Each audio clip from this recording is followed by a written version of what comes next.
Assalamualaikum warahmatullahi wabarakatuh. Saya Akmal Hanif Raihan mau mempresentasikan tentang kerjasama antar negara. Pokok bahasan. Penjelasan kerjasama internasional diartikan sebagai hubungan kerjasama yang dilakukan oleh dua atau lebih negara merdeka berdaulat untuk mencapai tujuan tertentu. Contoh, kerjasama bilateral, kerjasama regional, kerjasama internasional, dan kerjasama multilateral. Kerjasama bilateral. 1. Bilateral adalah hubungan antar dua negara dengan tujuan saling menguntungkan kedua belah pihak. 2. Memelihara kepentingan nasional, memelihara perdamaian, dan meningkatkan kesejahteraan ekonomi. 3. Korea, Jepang, Arab Saudi, Thailand, Jerman, Brasil, Amerika Serikat, Inggris, Argentina, Cina. 4. Hukum sama dengan Indo-Inggris, ekonomi sama dengan Indonesia, Malaysia, pendidikan sama dengan Indonesia, Jepang, pertanian sama dengan Indonesia, Brasil. Kerjasama regional. Yang dimaksud dengan kerjasama regional adalah kerjasama antar negara di kawasan yang melibatkan lebih dari dua negara. Kerjasama subregional merupakan kerjasama yang mendukung percepatan pertumbuhan ekonomi di kawasan regional. Kerjasama regional.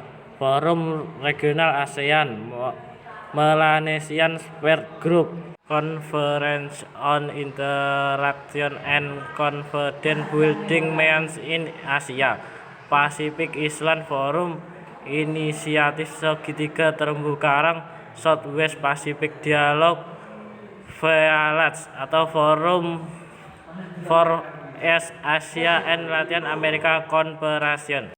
Kerjasama multilateral. Kerjasama multilateral adalah kerjasama yang diselenggarakan oleh bangsa-bangsa di dunia. ASEAN didirikan pada tanggal 8 Agustus 1967 melalui pendataan Deklarasi Bangkok di Thailand. 5 negara ASEAN didirikan karena adanya keinginan kuat dari para pendiri.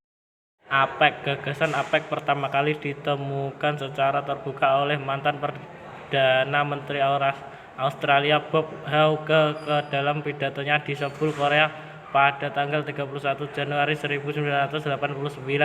APEC lahir dari perubahan dalam konstelasi politik dunia, globalisasi yang meluas, dan ketidakpastian atas proses perdagangan global. Tujuan utama APEC adalah mendorong pertumbuhan ekonomi, meningkatkan kesejahteraan di Asia Pasifik.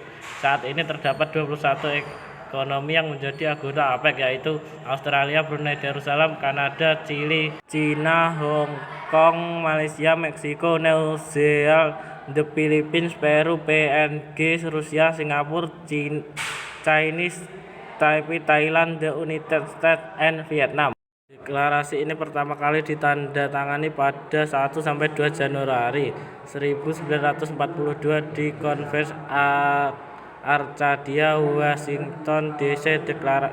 Dideklarasi oleh Perserikatan Bangsa-Bangsa. PBB berdiri setelah Perang Dunia II dengan tujuannya adalah untuk mencegah konflik dan peperangan serupa yang terjadi.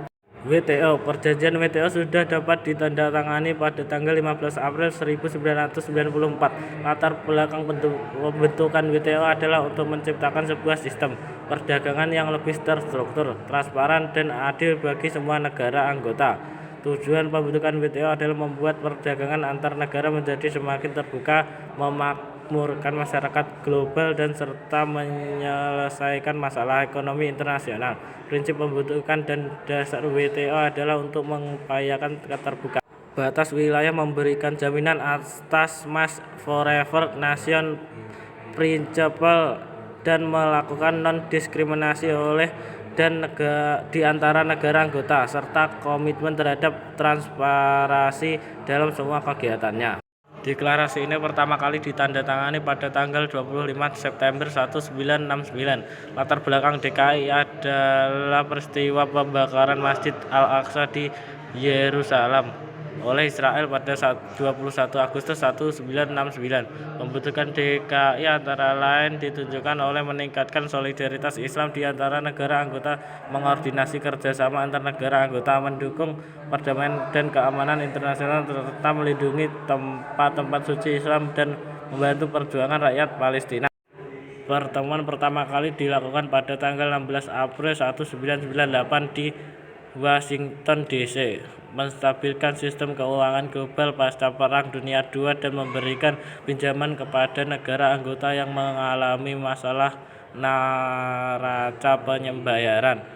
IMF mempunyai 3 misi penting: memajukan kerjasama moneter internasional, mendorong luas perdagangan dan pertumbuhan ekonomi, dan mencegah kebijakan-kebijakan yang dapat merugikan kesejahteraan. IMF memberikan bantuan keuangan dan bekerja sama dengan pemerintah. Terima kasih atas perhatiannya. Jika ada salah kata mohon dimaafkan. Sampai jumpa lain waktu.